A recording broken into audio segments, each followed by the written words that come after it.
ဒီကြောင်းနော်တော်တယ်မိုင်း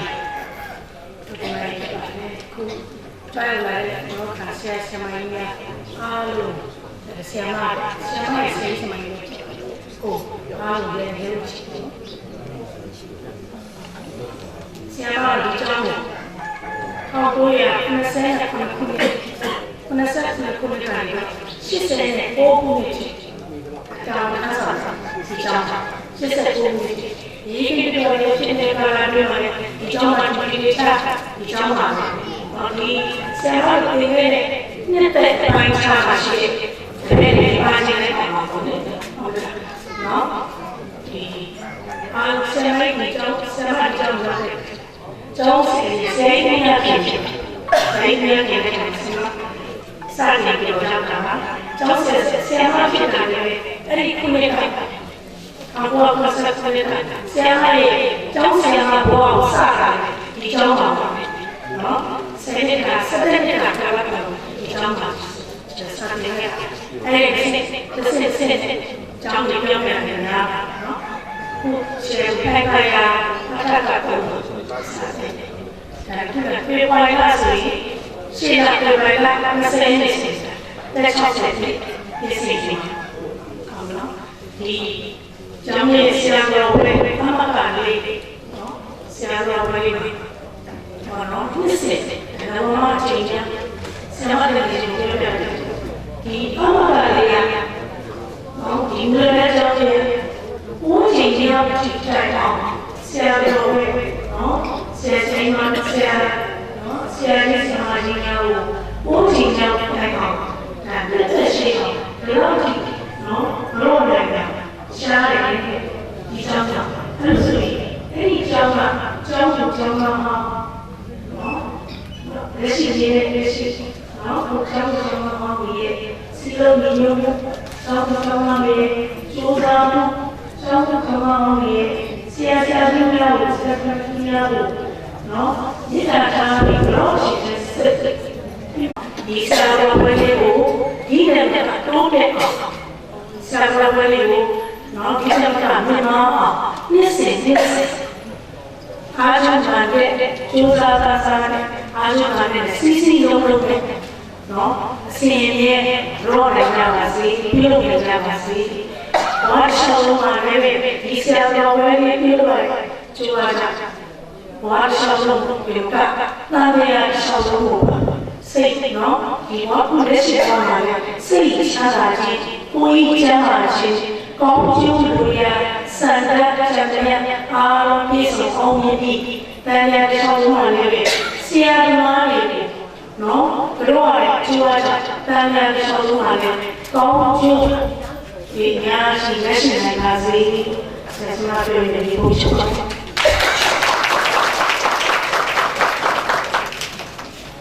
ဆရာကြီးဆရာမလေးများကဆရာမတော်နဲ့လူဆရာသုံးမဩဝါဒကပြောကြပြပါမယ်။ဒီလိုတော့ပြောကြတယ်။လောကအချိန်များအားရှိအောင်မှာစကားပြောရရင်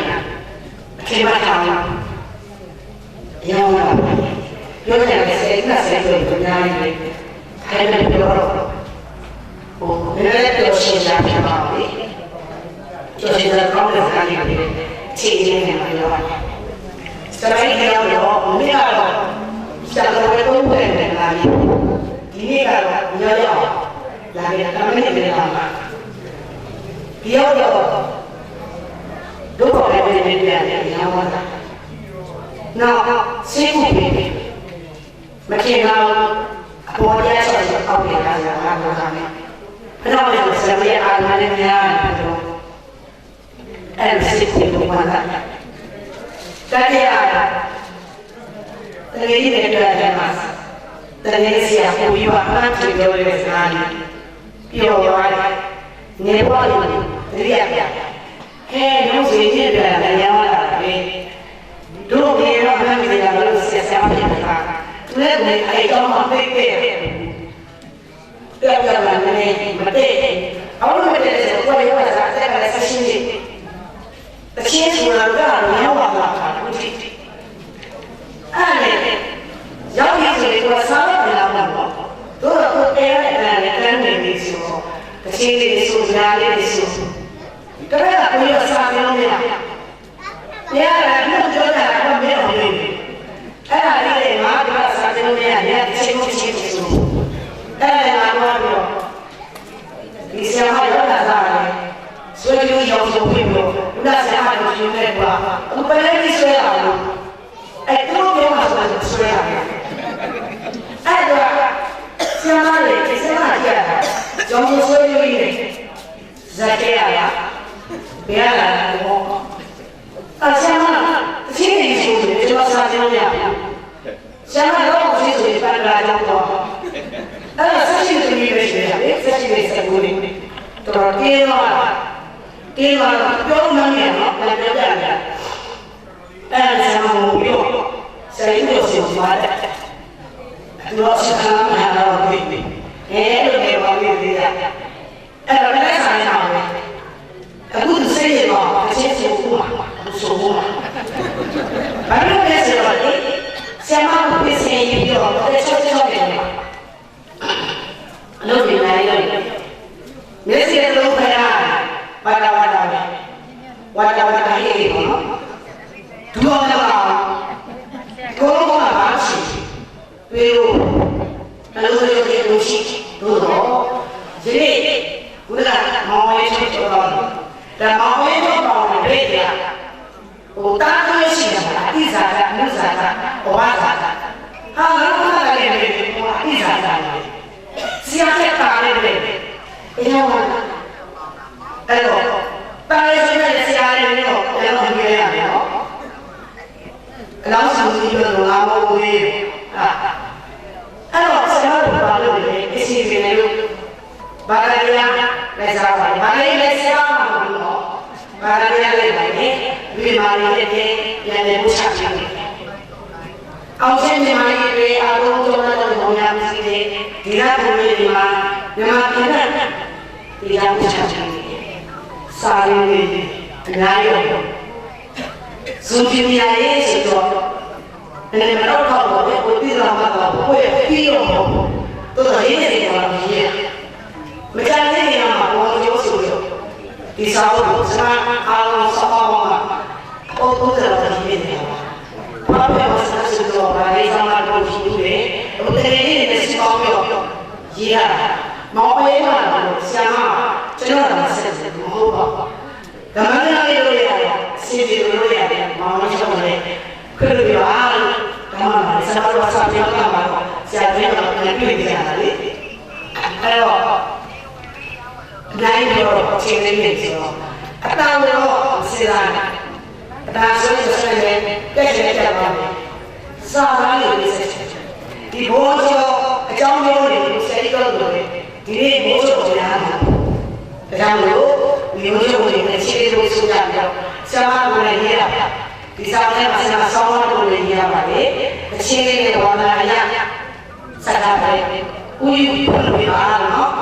ဒီကတော့ဘုရားတိုင်းနေတယ်ဘုရားပြောင်းလဲလို့ကျမတို့ကတိုက်စရာဖြစ်ရတယ်လို့အဲ့ဘောဆိုကြတဲ့နေ့ကိုပြုရမကြရင်လာမယ်ဖေဝါရီ2016ဖေဝါရီဆက်ဆက်အဲ့ဒါဆိုဆက်နော်ဘောဆိုရရင်ဘောဆိုဆိုတာကျွန်တော်တို့မြန်မာနိုင်ငံမိဘုံတို့အာဇာနည်ပြည်တော်တို့ဖြစ်ပါတယ်ဘောဆိုဆိုင်တဲ့နေ့ပဲနေတယ်ကျူပီယာရေးစိတ်နေတဲ့ကျူပီယာရေးစိတ်ကိုတော်လာခဲ့တယ်။တန်းပြီးတော့လည်းအဲ့ပြီးဆုံးလို့အာဇာနည်ရဲ့တော့ပြည်သူလူထုကဒီလိုဒီဟာများပေါ်ကျော်လို့လည်းပြည့်ကိုယ်ရမှာပဲ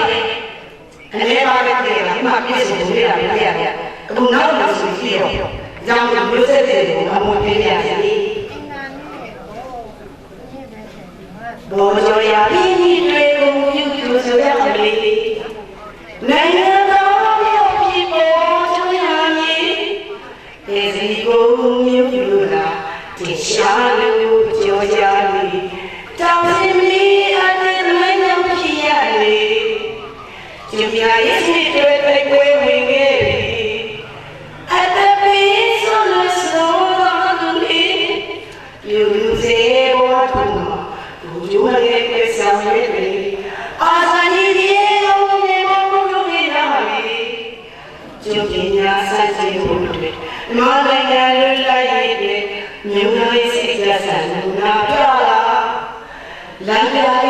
စေနာဘူးလေးစားလို့ယူစီမျိုးစက်တွေမောင်းလာတယ်ခိုင်းချပါစီဘိုးကျိုးဒီစမစီပေါ်လာရဲ့အောင်ချပြင်းများဓမ္မဒီဘောပါလီစာတိတိတဲ့ကြွားပါနိုင်ငံချစ်ကျွဲဆောင်ရဲ့ဒီမိုကရေစီရဲ့ဝင်လာရှောက်ရဲ့ဒုကြောင့်လာတဲ့လုံးညီညွတ်စေမကန်တဲ့ရင်မှုနဲ့ဒီမိုကရေစီပါတဲ့လူတွေရောင်လာလာလို့ဒီမိုပန်းများတွေမြန်ပြီးတော့ညီညီငါဆောင်တွေကျင်းပြီးရစတဲ့မှုတွေဓမ္မနိုင်ငံလွတ်လပ်ရေးတွေမြို့တိုင်းစိတ်သက်ဆန္ဒနာပြလမ်းပြရဲ့စေနာဖို့လေးစားတဲ့သူစီမျိုးစေ့တွေမောင်းနေတယ်ခံယူချက်ပါလီအားလုံးချမ်းသာချမ်းသာပါစေဒီလိုမျိုးနဲ့ဆရာမတို့မနာလားဒီလိုရင်ပန်းနေခံနေကြတယ်တရားကောင်းလို့ရတော့ဆန်းစီကြောင့်အောင်လို့ရတော့ဆန်းစီကြောင့်ဒီမှာနေလို့ရသူ့ရဲ့ကောင်းဆောင်တော့ကျွန်တော်တို့မြန်မာနိုင်ငံပြည်သူပြည်သားအားလုံးလဲနေတော့များချက်မိမိရဲ့စိတ်သက်ဆက်အစီအစဉ်အတွင်းကိုဆိုလို့ကျွန်တော်တို့နေအောင်ထားရပြီကျွန်တော်တို့ရဲ့မြန်မာနိုင်ငံရဲ့ကျန်းမာရေးပြည်သားရဲ့စီးပွားရေးလူမှုရေးတိုင်းဒေသစီးပွားရေးအုပ်ချုပ်ရေးတရားဥပဒေစိုးမိုးရေးများပြောင်းလဲတဲ့ကံမီလို့တက်လာလို့ဆိုရင်မျိုးဆက်တင်တာအမွေပေးရရှိတယ်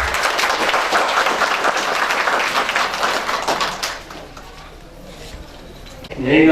ဆရာကြီးဆရာမတွေများတယ်ပါဆရာကြီးဥယူကသုံးမဝါဒကပြောကြပြတယ်လေးရတော့ဖိတ်တာဒီကျောင်းမှာတော်ထမ်းဆောင်နေတဲ့ကျောင်းဆရာကြီးတွေနဲ့ဆရာဆရာမများဒီဂုံမျိုးကြော်ပဲတယောက်ရောက်လာတဲ့တောင်းသားတောင်းဝင်နေတဲ့အဲ့လိုများဒီကလာပေါင်းတဲ့ပြည်သူပါစီပနာမဆုတောင်းပါရှေ့ကကျွန်တော်ရဲ့လောကကဲ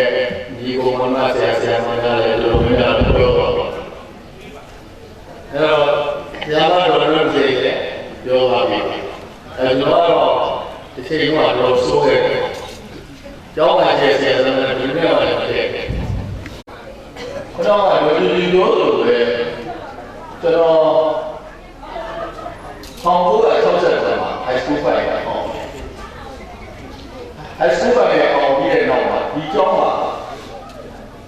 အကားရကလူနေရကျောင်းသားတွေစာသင်ရတဲ့အချိန်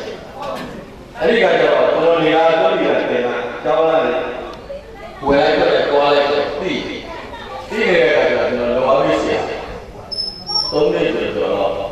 ဝယ်တော့အားလည်းတော့မရအဲ့ဒီမှာမိဘဆိုင်တယ်ဆိုတာလေဟိုကျွန်တော်တော့ပဲဒီနိုင်ငံဝါလေးရှိတယ်ဘာမှမရကိုယ့်ကိုယ်ဘာသာပါလို့ကျောင်းကဖြစ်ဖြစ်နေတဲ့အချိန်ဒီပုံမူတည်ပြီးတော့ဝင်ရောက်ပြောတယ်အဲ့လိုပြောရတယ်ကျွန်တော်တို့ဒီချိန်ကဆိုလို့ရှိရင်သူရှင်ဆိုတာလည်းရှိတယ်လေးရစာဘဝရဲ့ကျောင်းကြီးဆိုရင်လည်းအဲ့ဒီဆောက်ပြဲမှာဘေးကကျွန်တော်ကောင်းတဲ့အရာကြီးတွေ့ပြီးတော့အခြေကိုတင်ပြီးတော့ကလေးတွေပညာဉာဏ်နဲ့အောင်ပေါင်းရောက်ဆိုပြီးလုပ်တယ်အဲ့ဒီတော့ကျွန်တော်တို့ညနေရနေပြီးတော့ဆွဲကန်းဆရာကြီးခိုင်းခဲ့တယ်အများကြီးဆရာကြီးဖြစ်တယ်ဖြစ်လာပြီးတော့လုပ်တဲ့ဆရာကြီးတွေတော့ပါလူစိုးဖြစ်ခဲ့ဘာလို့လဲဆိုတော့အဲ့ဒီချိန်ကတပါးစီနဲ့နေဝဲဆိုးရတယ်အဲ့ဒီမှာဒီကပ်ွက်တွေလုံးမှာရှိတဲ့လူအားလုံးဒီပါပြီကျွန်တော်ရဲ့ကျောင်းသားမိဘ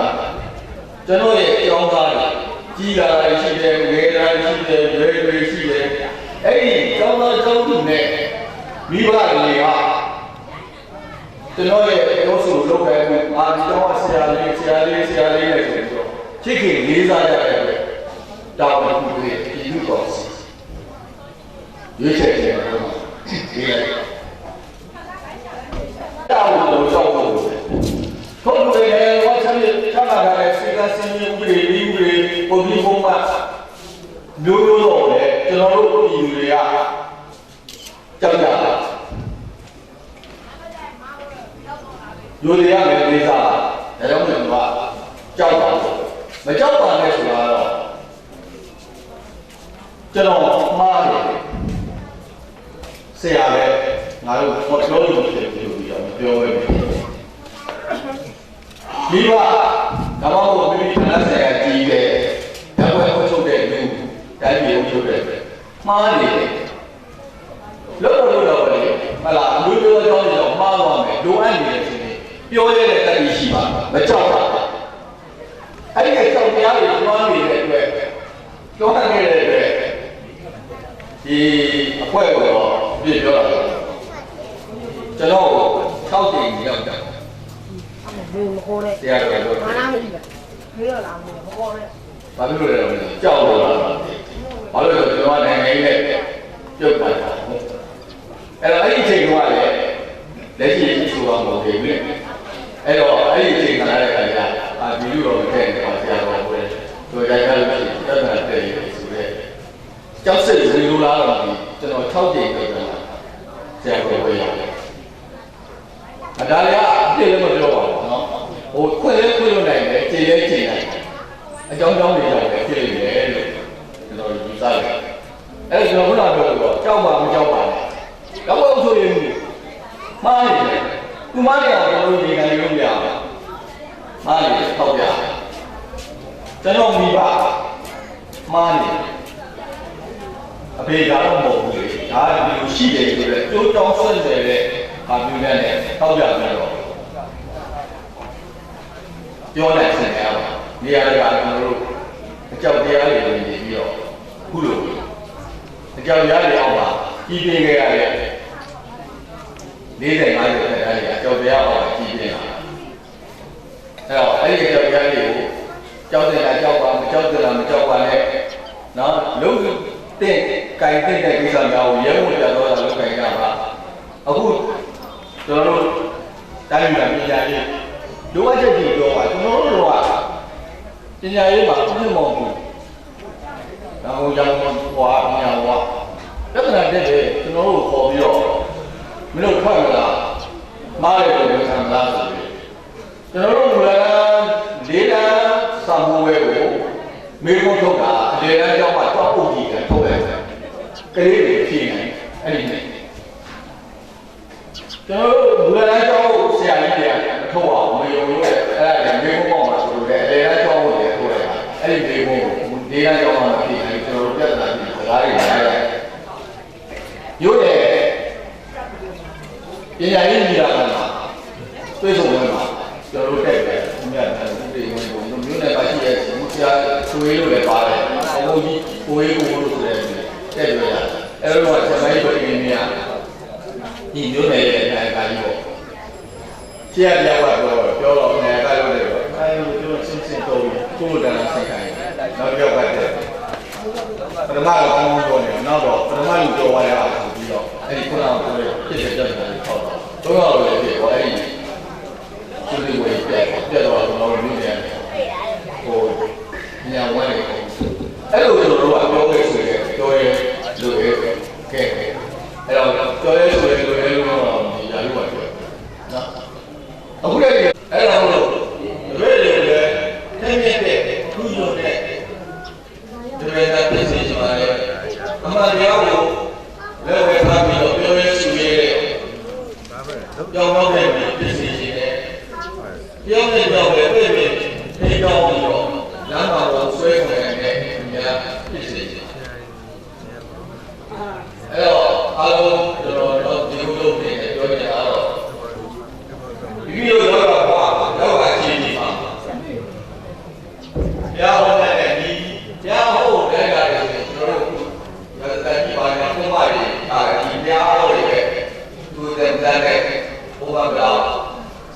သူရစီပေါ်တဲ့ဘုရားကတော့ဘုရားဟောတဲ့အဲ့တော့ဒီဥပဒေကဝိသတယ်ရောပါတယ်အဲ့တော့ဥပဒေနိုင်ငံတော်ဆက်တဲ့ဥပဒေကဝိသတဲ့ကတိကျအောင်ပေါင်းရပြီးတော့တရားစံပြည့်ပေါ်တော့ဒီစောင့်နေပါလေဒီကောင်းပြီ